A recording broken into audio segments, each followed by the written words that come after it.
على الجسر يعطل حركة السيف. هيا تحركوا، فلنتوقف لمدة أطول من اللازم. يعطل كل ما هو قادم، هل سمعتم؟ يعطل كل ما هو قادم.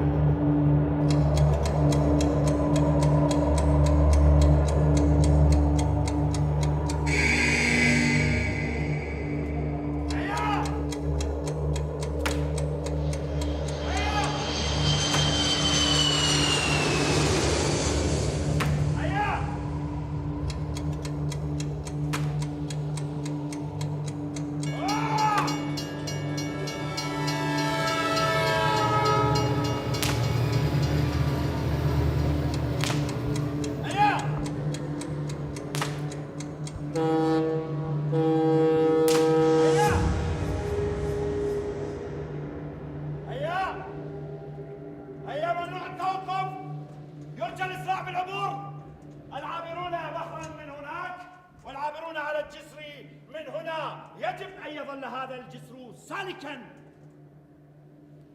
هل نحن خارج الجحيم؟ وصلت. وهناك؟ الجنة؟ لا أدري، هذا ما يطلق على هناك. هاي أنتم! لا نريد المزيد من الصراخ، لقد هدرنا بما فيه الكفاية من الأصوات. سأرسمها من جديد. ترسمين ماذا؟ الأصوات؟ نعم. كيف سترسمينها؟ إنها تختلف عن صرخة الجنين. لتلك الصرخة صورة واحدة. هيا تحركوا من هنا، ممنوع التجمع على الجسر. هيا هيا هيا هيا بسرعة، لا أريد أن يبقى أحد. هناك أفواج من المسافرين يريدون العبور ويجب أن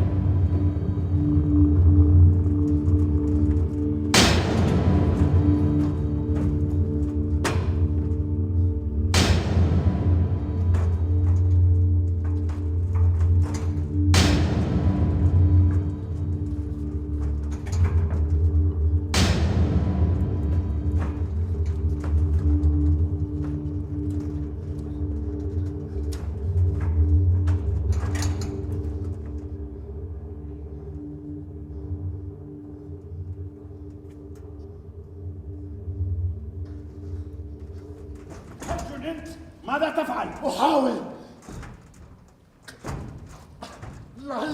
لعلي أجد جهدا تأويني. من أي أرض أتيت؟ في البدء كنت هناك، أنا هنا.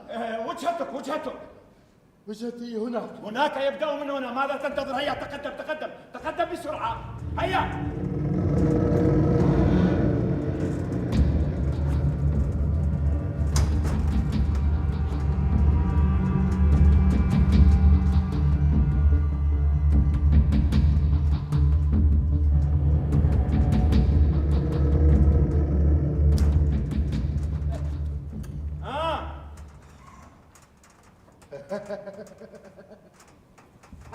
أنا لا أريد هناك، أنا أريد هنا، لأن هنا أقرب من هناك. إذا ارجع. لا أستطيع، لأني خرجت من هناك. من أين؟ من هنا. أنت ماذا تفعل إذا كنت مبعدا من هناك وممنوعا من هنا؟ يا إلهي، بأي وجه الشؤم أصبحت هذا اليوم؟ أراحل أنت أم عائد يا بني؟ أنا راحل. طيب. راحل لا أعرف هو أين. لا تعرف. وراغب في العودة ولا أعرف ولا كيف. تعرف كيف. إذا أنا أريد منك إجابة وليس لغزا. أنت بالضبط من أين أتيت؟ أنا أتيت من الحريق، حيث لا شيء، لا ماء ولا هواء ولا حياة. طيب إذا تريد العبور من هذا الطريق. من هنا. هيا إذا، هيا تفضل اعبر.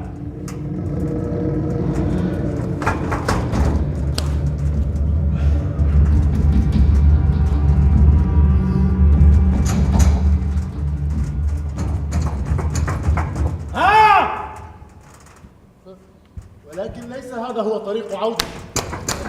اسمع، من هنا الجحيم والجنة أظنها هنا. أتظن بأني سأقضي يومي كله معك؟ تحرك من هنا!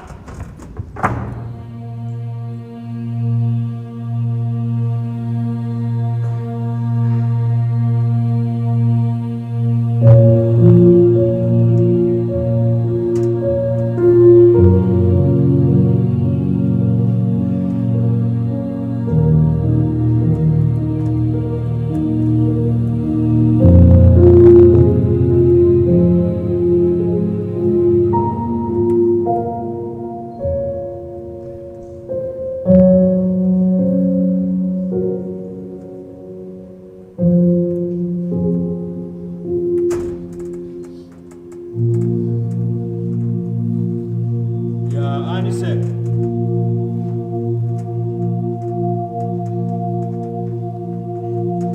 يا سيدة،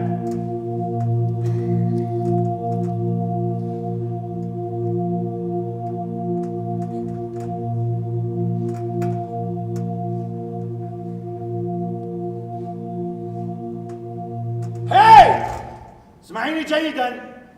لكوني المسؤول عن العبور على هذا الجسر يتوجب علي أن أنبهك إلى أنك إذا أردت الانتحار بالسقوط من أعلى هذا الجسر فعليك أن تفعلي ذلك بسرعة وبدون ضجة، لأنني مأمور هنا أن يبقى هذا الجسر سالكا لا أحد يهمه كيف. إذن إما السقوط أو العبور إلى وجهتك. هذا التعلق بين الهنا والهناك، الفوق والتحت، الأرض والسماء لا يجدي نفعا. أريد منك موقفا واضحا وصريحا وبسرعة. ألا يوجد مسؤول هنا؟ قلت لك أنا المسؤول. أنا اعتبريني مثلا دليلا أو قولي معلما، قولي حفارا، أو ربما أنا مخلصا. أنا هنا الملاذ الوحيد لكل العابرين على هذا الجسر. يبدو أن ليلتنا رمادي، ولا أدري كيف يمكن أن تنتهي هذه الليلة بسلام. اسمعيني جيدا، عليك أن تحسمي أمرك بالعبور. هل فهمتيها يا بسرعة؟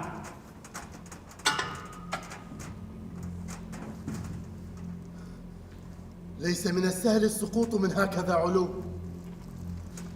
أعرف. أمتأكدة مما تريدين؟ لا أحد متأكد مما يريد. لا أحد يرحم الساقط. هم الساقطون طالما نحن نسقط بسببهم. ولماذا تنحنين لهم؟ لا خيار لدي سوى السقوط، إما أن أسقط أو أسقط. هل أنت اسمعي، لكنك في كلا الحالتين ستتخلصين مما لا تملكين. لم أعد أملك شيئا. ألا نبرأ سوا في نقيضين، إما التشبث أو التخلي؟ أنت لا تعرف شيئا، حملي ثقيل. لا يحق لك أن تقرري مصير أحد بدلا عنك. لا دخل لك. هيا ارمي بنفسك، هيا. ولكنك لن تجد الخلاص، ستعيشين كابوسا طويلا لوحدك. أنا أعيش ذلك الآن. فما الفرق؟ ها أنا أضع النهاية. وهل نحن من يضع النهايات؟ إن لم نضع نهايتهم سيضعون هم نهايتنا. كيف لمن سيخرج من محرمك أن يضع نهايتك؟ أنت لازلت أصغر من أن تعرف شيئا عن هذا العالم. السقوط لن يرفعك للتحليق في السماء، سيجعلك كالريش المتناثر تقذف رياح في كل اتجاه حتى تهوي دون أن تتمكني من الانتماء إلى أي شيء.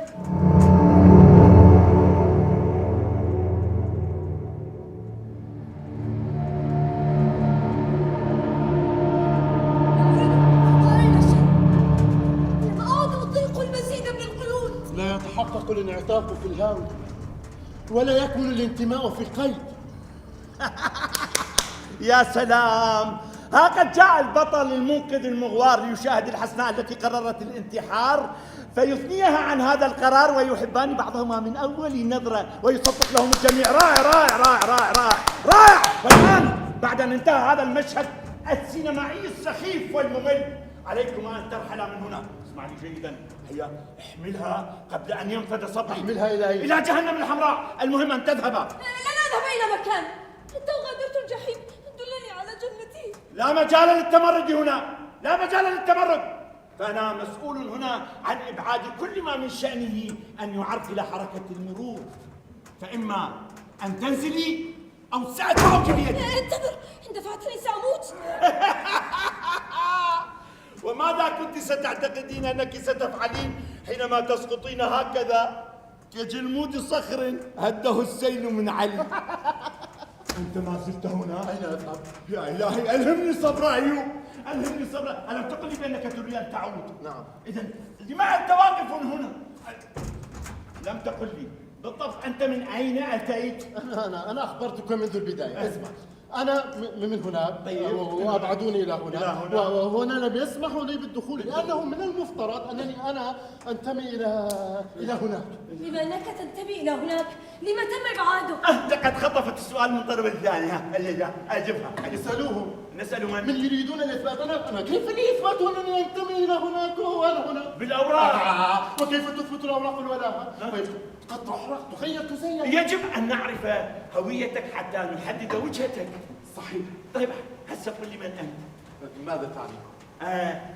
يعني اسمك، عمرك، مهنتك. لو كنت أعرف لما كنت هنا وأنا من هناك. أنت لم تقل لي من أي مجموعة. لا لست من مجموعتي. قل لي إلى أي حزب تنتمي؟ لا أنتمي إلى هل لك علاقة بالسياسات الخارجية؟ لا. قل لي. لا. هل لك علاقة بالأحزاب الخارجية؟ لا. إلى أي طائفة تنتمي؟ لا أنتمي إلى أي طائفة. إلى أي طائفة تنتمي؟ لا أنتمي إلى أي طائفة. قل لي أي فريق تشجع؟ أشجع أي فريق. تمثل من؟ قل لي تمثل من؟ لا شيء.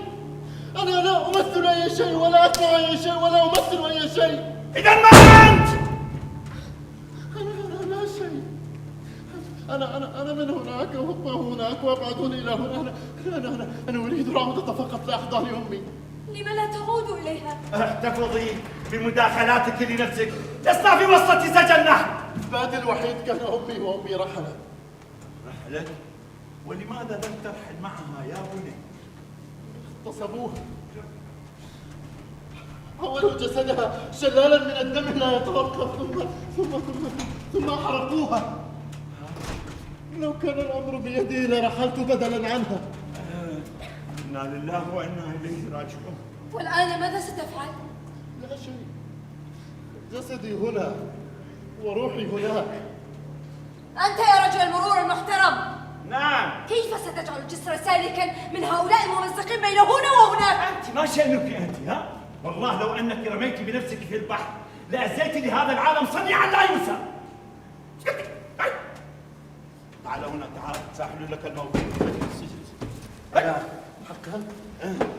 أنا لا أعرف كيف أشكرك. لا تشكرني قبل أن أفعل لك شيئا. اسمع، أنت كيف يمكن أن تذهب إلى هناك وأنت هكذا موجوع ومشتت وبالكاد تحمل جسدك؟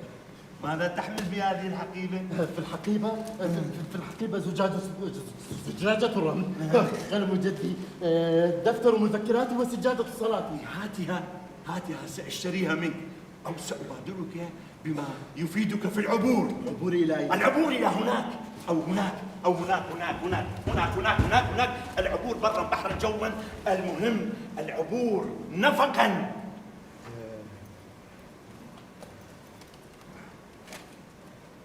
خذ. ما هذا؟ هذا هدية عيد ميلادك. Happy birthday to you. Happy birthday to عيد ميلادك الجديد. أنا أستطيع العودة إلى وطني بهذا؟ ولم العودة؟ قل. لمواصلة العبور. أين؟ إلى أي مكان تشاء. إلى أي هناك حيث التشويق واللعب، تلعب معهم بلاي ستيشن. خذ وهذا صك بخمسة أعمار إضافية. خذ. وهل سيسمحون لي بالدخول هناك؟ لا، هناك لا قوانين. هناك فالأرض أرض الله، وتستطيع أن تحصل عليها وتحصل كل شيء، أن تحصل على كل شيء هناك.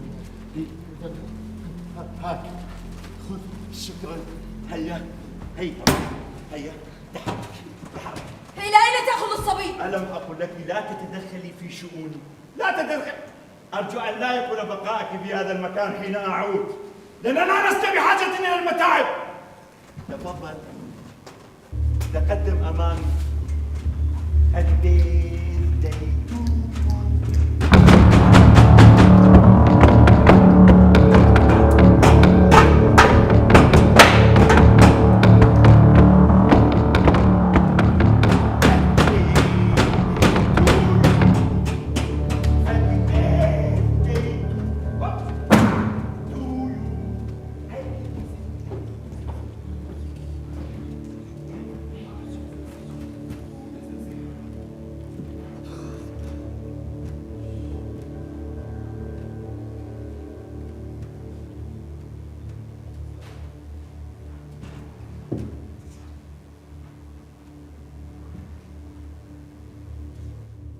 لا أدري لما لا يضعون كراسي على الجسور؟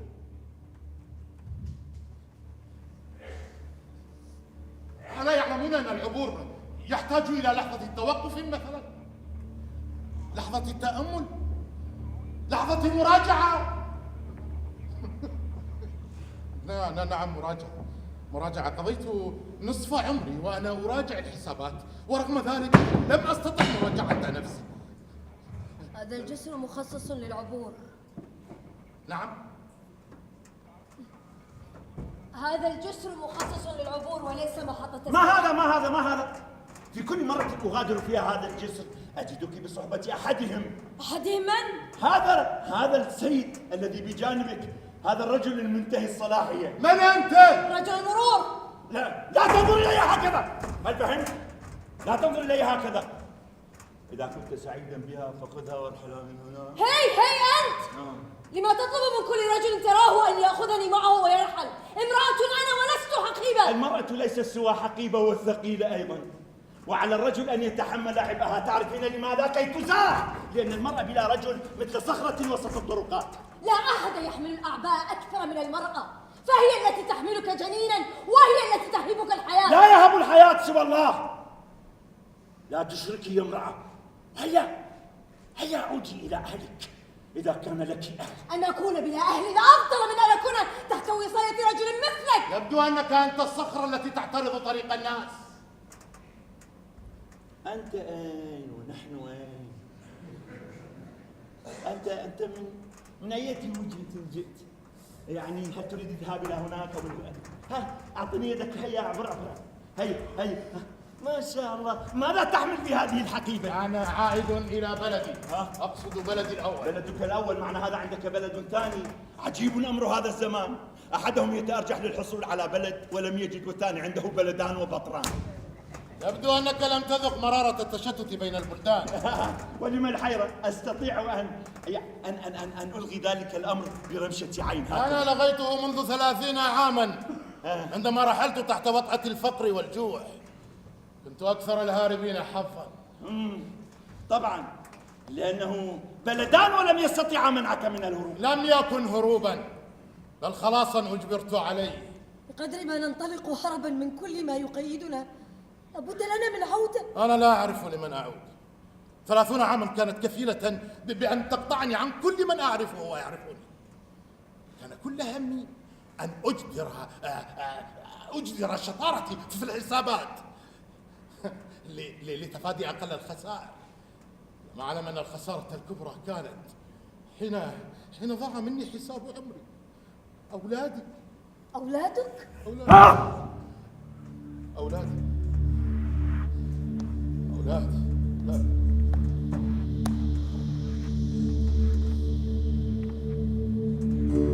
حملت أولادي وقررت الهجرة إلى دوامة الغربة، إلى تربة لا تناسب جذور وهواء يفسد ثمار. حملت أولادي وشكلتها مدينة صغيرة، حاملا وطني كي يرافقني في رحلة طويلة. 30 عاما أدور كثور في ساقي، وأنا جسد ونخرت الغربة عظام. سنوات من الغربة، 30 عاما وأنا أعد حبات الساحة الرملية وأقلبها لعلي أرى الجزء الآخر من حياتي. مرت السنوات ثقيلة، نزعت من ذاكرتي كل صور الجميل. ولما جاءت لحظة العودة كان رد أبنائي مدويا. لا نعود أين وإلى من وكيف؟ لا لعنتهم نزلت علي كالسياط تجلدني، وأنا أحاول أن ألملم شتات، ولكنهم تفلتوا بين أصابعي كالزئبق. سنوات عمري ولا تباء. هم لا يريدون العودة إلى وطن لا يعرفونه ولا يعرفون مكانه على الخارطة. كان علي الاختيار: العودة أم البقاء تحت ظل شجرة لا أعلم متى تسقط أوراقها وتسقطني؟ رفعت الراية البيضاء، خسرت معركة العودة معه، وهنا أعود وحيدا دون شيء. كم حكيت لهم عن الوطن؟ يبدو أن حكاياتك عن الوطن لم تكن مقنعة. لا أدري انتظرت سنوات لتهدأ الحريق وأعود معه. ها هي الحريق على وشك أن تهدأ. كم حكيت لهم عن الوطن؟ وماذا حكيت لهم عن الوطن؟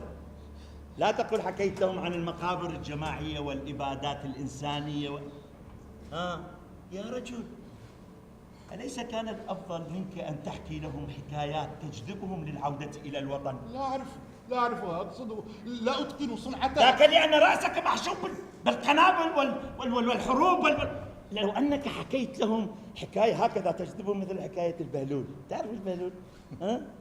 أو حكاية جحا. حمار جحا لوحده قادر على أن يأتي بكل هؤلاء الذين في الخارج إلى أوطانهم.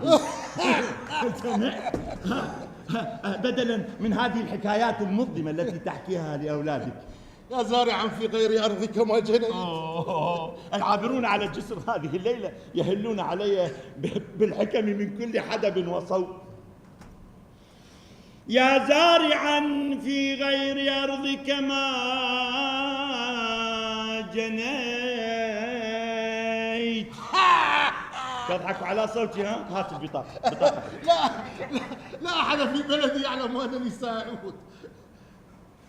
وأصدقائك، زوجتك ماتت بمرض مزمن، لأن غول الفقر منعني من توفير الدواء لها. عندها رحلت، كان علي أن أدفع ثمن الحياة الكريمة التي أريدها لأبنائي من عمري. ولماذا قررت العودة الآن؟ استغنوا عن خدماتي، قالوا لي مع السلامة. كل هذه السنوات ذهبت هباء لأعود وحيدا دون شيء. طبعا ينهون خدماتك بسبب المقابر الجماعية. أنت ما شأنك والمقابر الجماعية؟ ما شأنك بالمقابر الجماعية أنت؟ قل لي فعلوا ما فعلوا، ما شأنك أنت؟ أريدهم أن يتعظوا يا رجل، أريدهم أن يتعظوا ويستدلوا على طريقهم. على طريقهم، جيد. معنى هذا تريد العودة من هذا الطريق، هل تريد العودة من هناك؟ لا أدري. إذا من هناك؟ ربما. هات بطاقتك. بطاقتي. لا لدي من الأبناء هشام وسعاد ليس وقتها يا سيدي. هيا، ممنوع أن تبقى طويلا على هذا الجسر. هيا تحرك بسرعة، لأن التجمعات على الجسر ممنوعة. هيا، التجمعات على الجسر ممنوعة. تحرك. هيا بسرعة. وأنتم هناك، هيا التحقوا بذلك الجسر. تعال. ماذا تحمل في هذه الحقيبة؟ توقف يا رجل. هيا أنت. هذه صورة ابنتي غادة.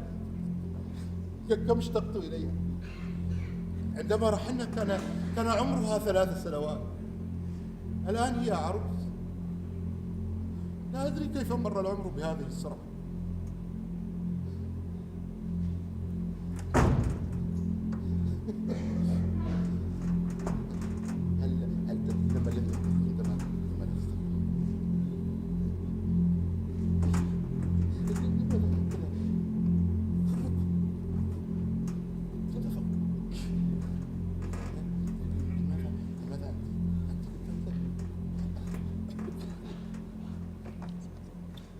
صباح الخير. صباح الأصوات الضائعة. صباح الكلمات العمياء الباحثة عن أزقة سامعيها. أبناؤك يا عم؟ نعم. وهل أنت راحل عنهم أم عائد إليهم؟ أنا عائد ولكني لن أراهم. اكتشفت بعد كل هذه السنوات أنهم لا يشبهونني. أنا ذا أعود وحيدا حاملا خيبتي وأحلامي ووحدتي لأواجه ما تبقى من ذاكرتي. يبدو أننا جميعا كذلك. إيميدي، أنت أجنبي. لا أراك تحمل مظلة. ولماذا أحملها؟ جميع الأجانب يحملون مظلات، هي معهم أينما ذهبوا. كما أن طريقهم مختلف، هم يعبرون بمركباتهم من الجسر الآخر. وهذا يبين لك فيما لو كنت أجنبيا أم لا. لكنك تتحدث العربية بطلاقة. وأكتبها أيضا، أنا كاتب. تكتب بالعربية؟ نعم. أين تعلمت لغتنا؟ منذ الصغر، حين كان اسمي عماد. عماد، أنت عربي الأصل. والمنشأ قبل أن أضطر إلى الهرب من وطنك؟ وما أدراك؟ هذا واضح. إذا كيف أصبح ميديه؟ الهروب يغير الأسماء والألوان والأشكال، صح؟ حين يضيق الوطن ليصبح سجنا نضطر أن نهرب منه، أو بالأحرى يهربوننا منه. أنت في شوق للعودة. أنا عائد إلى تلك الشوارع التي تمتلئ بالطين بعد نزول المطر، إلى مكتبتنا الصغيرة عند ناصية الشارع، إلى مقهى الأصدقاء حيث نجتمع ونتحدث هنا،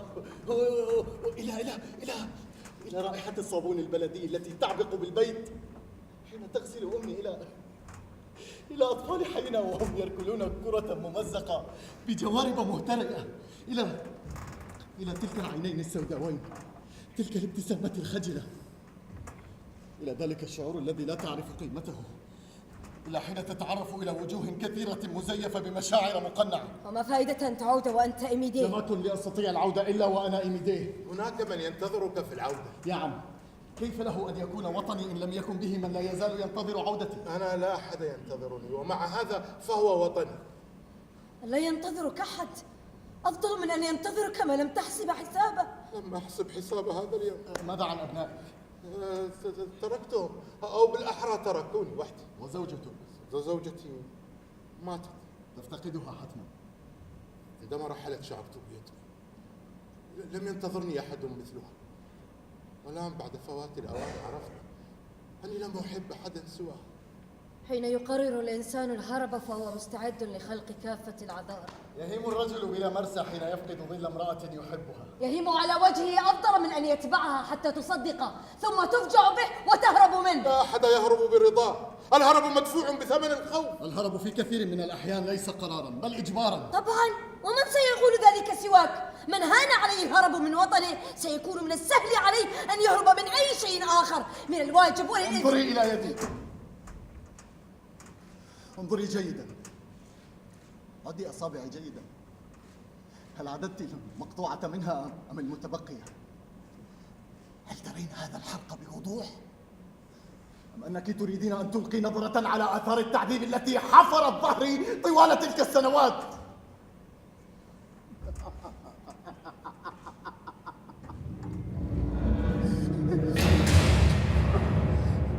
أبقوا لي اليد اليسرى، تدرين لماذا؟ إنها اليد التي لا أكتب بها، إنها اليد التي أرغموني على العيش بها هناك باسم إيميديه. لا تتحدثي عن الوطن، أنت لا تعرفينه كما أعرفه أنا. أصابعي التي خطت أجمل القصائد في حب الوطن هي التي قادتني إلى المعتقلات.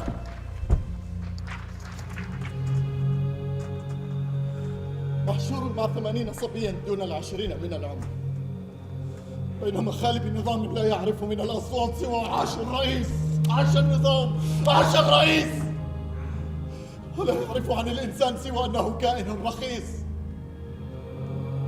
أن يرجم لسانه وتهدر كرامته ليموت حيا، أو يعذب حتى يكفن بدمائه ليحيا ميتا.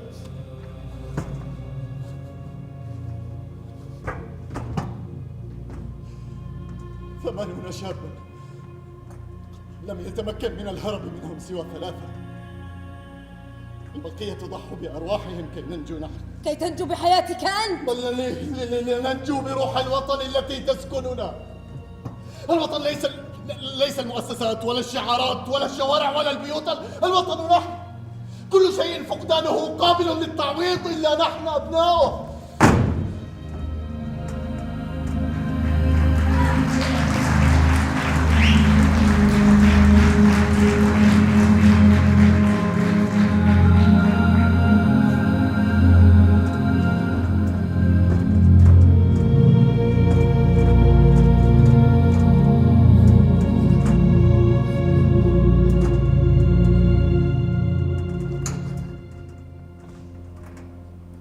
ها أنت تعود يا بني، لا تؤجل العبور. هيا لا تتردد يا بني، اعبر. ما يؤجل عبوري يا عم هو أن الواقع أصبح صورة طبق الأصل عن الماضي، صورة مشوهة. ذهب نظام، جاءت أنظمة، سنوات من التضحيات ذهبت هكذا أدراج الرياح. لا يهم، لا يهم، المهم ألا تتشوه أوطاننا بأيادي أخرى. إذا أعبر معي، بدد قلقي ومخاوفي. لا أستطيع يا ابني في هذا السن، لا أستطيع. أعبر أنت بروح الشباب. القرار يحتاج إلى شجاعة وقناعة. لم ترحل إلا لتعب، وها أنت تفي بوعدك لتبني الوطن الذي تعرفه بأيادي مقطوعة محروقة لا يهم. تنأى بنفسك وتدفعني إلى التهلكة. كل هذا الصراخ الذي مزقت به آذاننا وتسمي الوطن تهلكة، وما الضمانة في أن أجد ما عدت من أجله؟ ماذا؟ إذا تبحث عن مكاسب. طبعا أبحث عن ثمن غربتي قصتي. تريد نصيبا من الدعكة؟ بل أريد أن أنام آمنا في حضن الوطن.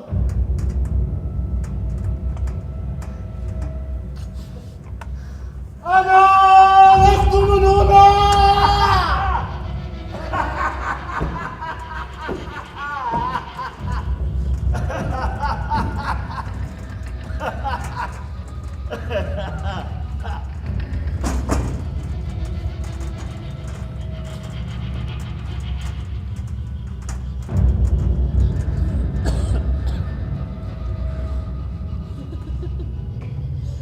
الفوضى تعم المكان.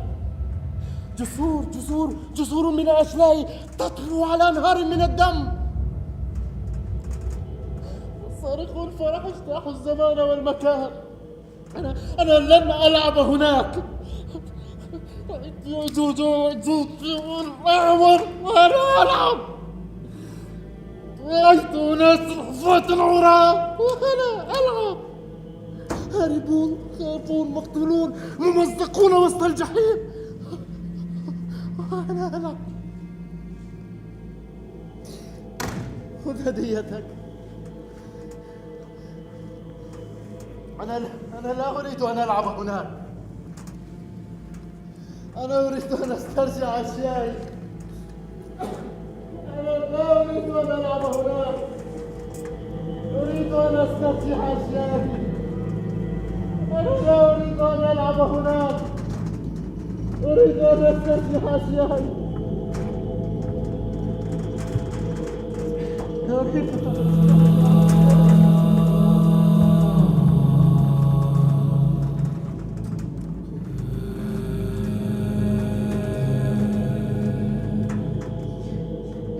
الذي فعلته بهذا الشاب.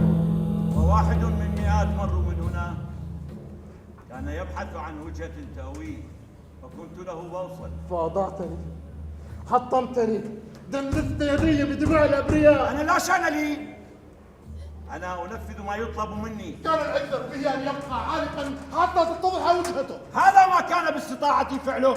هيا لا تضيعوا الوقت، هيا وارحلوا من هنا. لن نرحل إلى مكان، لن نرحل إلى مكان، هل فهمت؟ أنت مجرد رجل مرور. من أنت لتتحكم ببصائر الناس؟ أنا؟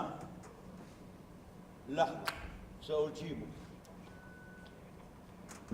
ألو ألو، نعم. أوكي. لقد أغلق المنفذ هذه الليلة. ماذا؟ هيا ولا تضيعوا الوقت. عودوا إلى أماكنكم، هيا بسرعة وارحلوا من هنا. كلا، لن أذهب إلى مكان، لن أعود إلى ذلك المكان الذي أتيت منه. لماذا أغلق المنفذ؟ إجراءات أمنية. مستحيل، لن أعود إلى الغربة مرة أخرى. هذا شأنك. هيا اذهب هناك إلى المسؤولين واشرح لهم عن قصصك وحكاياتك. ومتى سيفتح المنفذ إذن؟ ما شاء الله. ما هذا ما هذا الآخر؟ كم ستجمعين من الرجال حولك في المرة القادمة؟ جيش؟ إن لم تحفظ لسانك عني سترى ما أنا فاعلة. اهدئي يا ابنتي. ألا تسمع ما يردده في كل مرة إيران بها؟ وأنا في كل مرة لا أريد أن أراك فيها. في كل مرة أرجوك أن تسرعي بالعبور، ولكني أجد المزيد من حولك. ماذا تقصد بأنني أجمع المزيد من حولي؟ قلنا لكم هذا التجمع ممنوع على الجنس. لم يكن أي منا يتجمع هنا. هذا الرجل غريب الأطوار أجنبي. قولوا لهذا الأجنبي أن يذهب إلى الجسر المخصص للأجانب من هنا. كل هذا الصراخ من أجل أن يظل الجسر خاليا فقط. ذاك لأن هذا الجسر للعبور وليس للإقامة. إقامة؟ طبعا. وهل رأيتني أرفع راية هنا وأجمعهم حولها؟ أرجو ألا تكون راية بيضاء. فنحن لم نعد نرفع السواء. لم يعد هناك أي شيء أبيض، اللون الأحمر يكسو كل شيء. ما شاء الله ما شاء الله، لم يبقى سوى أن نجلب لكم منبرا هنا حتى تخطبوا. قلنا لكم هيا عودوا إلى حيث جئتم، هيا. أنا عرفت هذه الليلة مشؤومة، هذه الليلة فاشلة عندما رأيت هذه الوجوه الكالحة. لا يحق لك أن تنتزع الحياة من أحد. انظر من يتحدث عن الحياة، المرأة التي حاولت الانتحار تتحدث عن الحياة. ما الذي ترمي لي بسم كلامك؟ كلامي واضح وصريح، المرأة لا تقدم على مثل هذه الفعلة إلا إذا كان حملها غير شرعي. اخرس وإلا قطعت لسانك. شرعي هو رغما عنك. لعنة هذه الليلة بسبب هذا ابن الحرام الذي في أحشائها. كفى!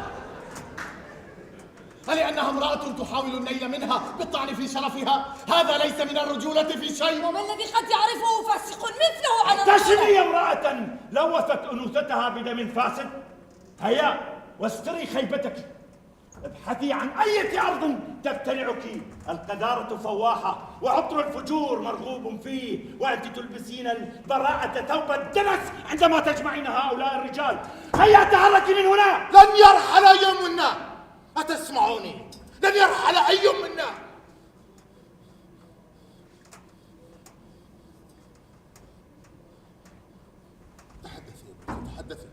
تحدثي لعلي أجد مخرجا لك ولهذا الجنين مما نحن فيه.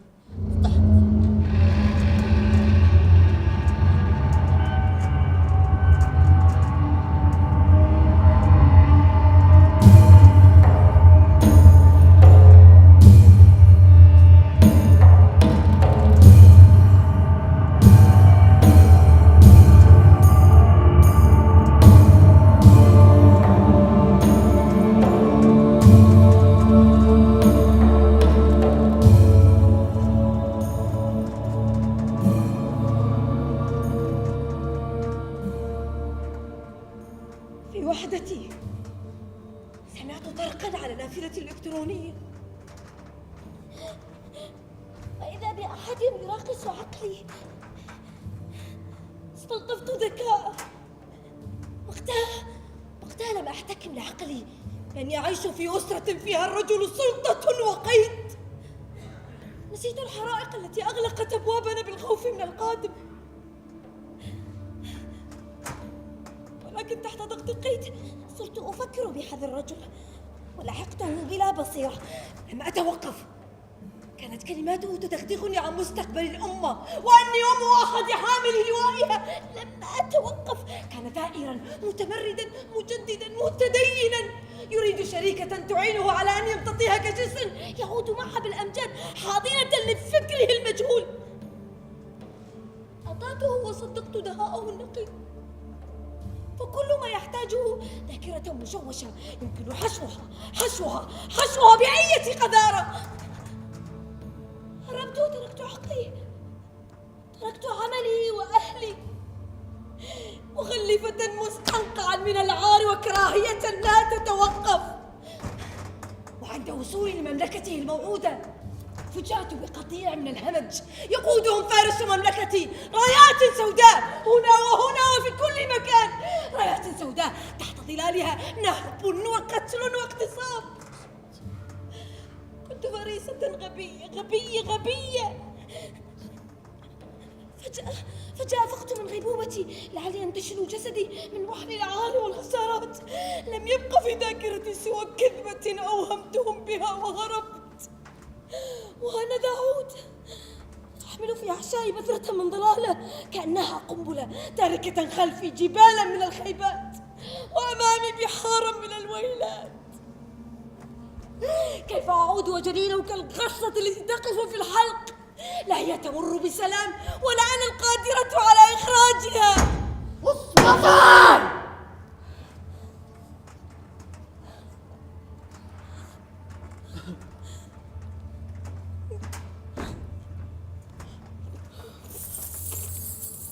خذي.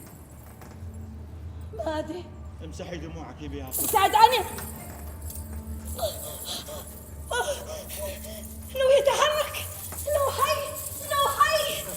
سيولد يا ابنتي وستفرحين به. هيا اعبري قبل أن يولد جسر آخر يجرر على والدته. لتعبر لن تعبر، هذه البذرة ستزيد الحريق حطبا، بل سيرمم جراح الماضي ويبدد أوجاعها، سيثور من أجلها وينتصر لها لتعبر. اعبري يا ابنتي اعبري. أعبر إلى أين؟ وإلى من؟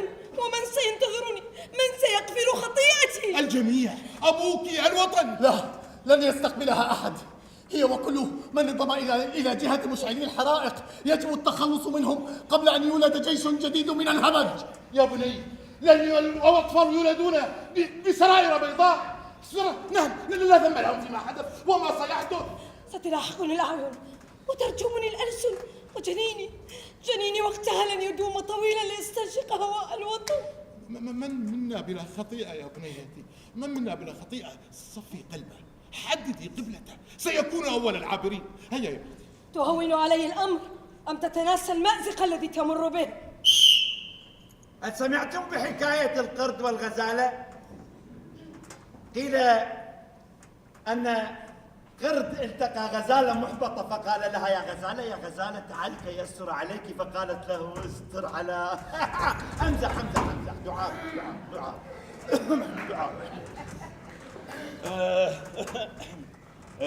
أنا مبادئي الإنسانية هي التي جاءت بي إلى مثل هذه الأماكن بصراحة، لولاي لتاه الجميع، وأنا جئت كي أفيدك يا ابنتي. ابتعد عني. لا تشققي قلبي، فتاة جميلة ورائعة تقرر الانتحار كحل للخلاص. أنا أدلك على الخلاص. تذهبين هناك إلى رجال في الجسور الأخرى يوفرون لك المأكل والمشرب والطعام، وهناك يخلصونك من هذا الرجس الذي في أحشائك، وتذهبين هناك لوحدك، تنطلقين هكذا في عالم من الغناء والرقص والطرب. الوقت يمضي وبطنك تكبر، وأكاد أسمع صوت الجنين يصرخ.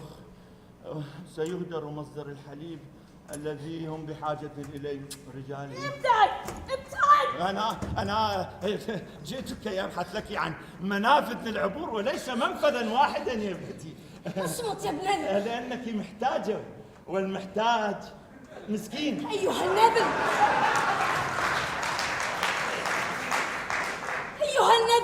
من أين أتيت؟ أنا؟ من أية أرض أنت؟ تتبع من؟ أنا؟ انتظريني لحيظة. ألو؟ إيه؟ أرقامتنا أباحني.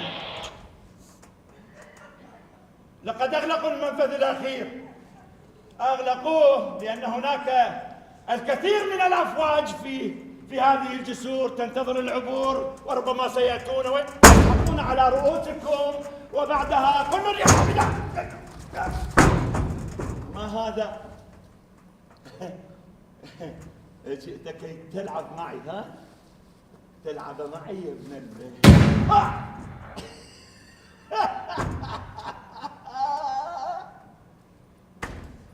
رصاصة واحدة أبعدتني عن طريقكم. كم تحتاجون من الرصاص كي تتخلصوا من أولئك الذين سيشتتونكم بين الجسور؟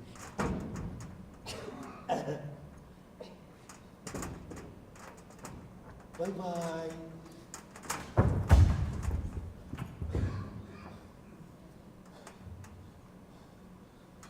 ماذا فعلت؟ الهدف كان واضح، لكننا جبناء في اتخاذ القرار. يبدو أن القدر يختبرنا فيما نريد. نعود أو لا نعود؟ نريد، ولكن متى نعود؟ بل كيف نعود وقد أغلقت المنافذ؟ هذا يعني أنني لست وحدي العالقة بين جهتين، جميعكم عالقون.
طريقي. لا يحق لك العبور. إيميليه عماد، دعها تبحث عن مخرج يا بني.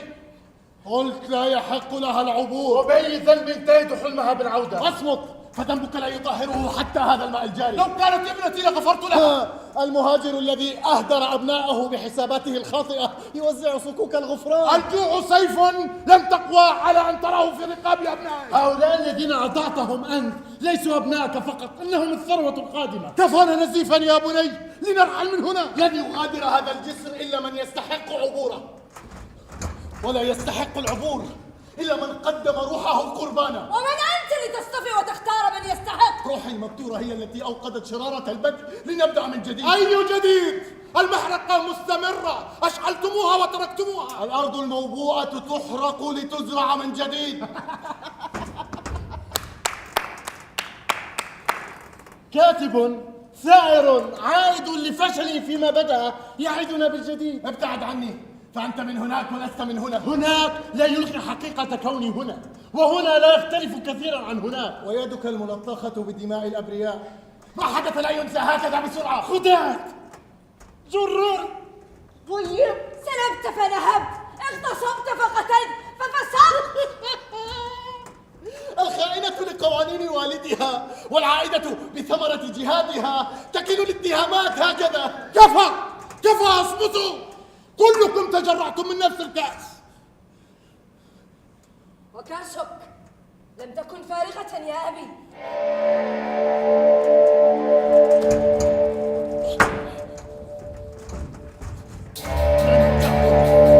لن يعبر أحد.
من أنت؟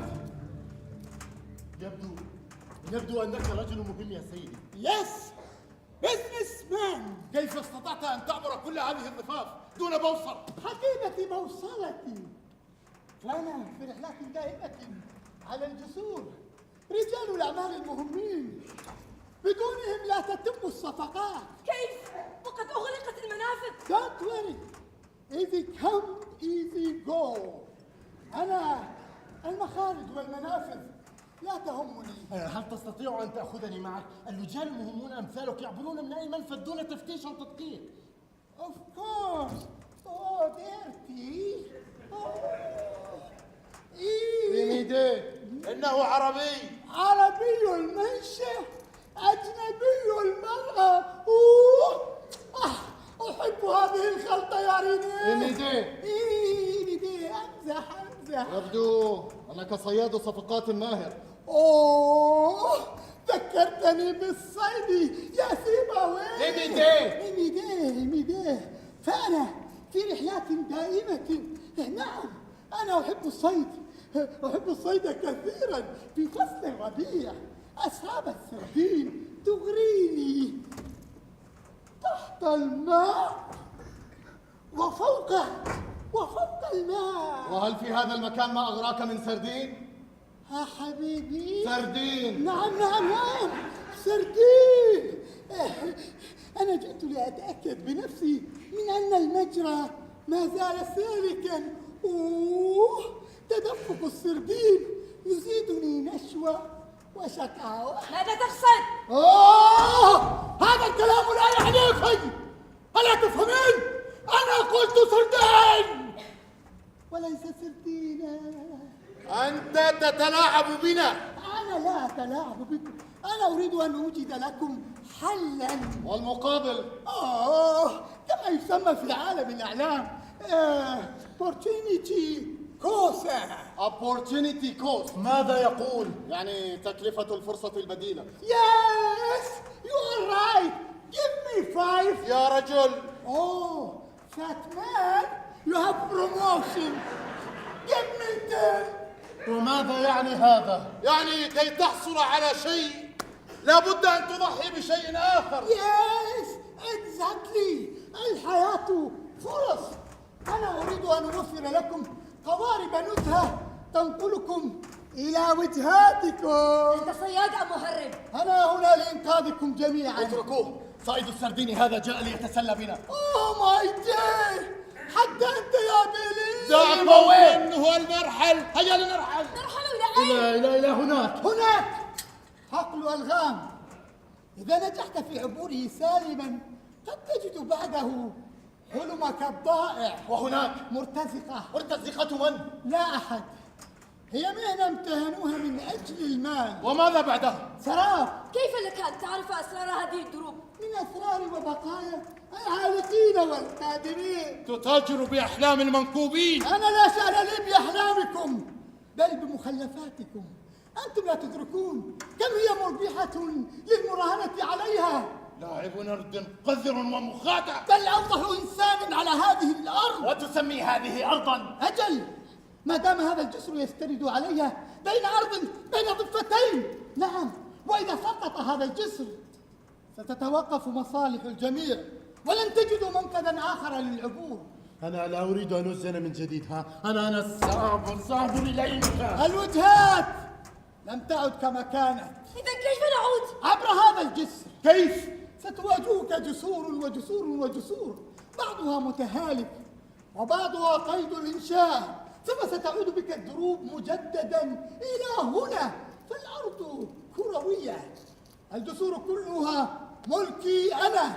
هيا استعدوا، المنافذ ستفتح بعد قليل، ولكن بشرط. ما هو؟ كوميونيكيشن ككوكسا. لنرحل بسرعة ونبحث عن منفذ آخر. هيا خففوا من أحمالكم.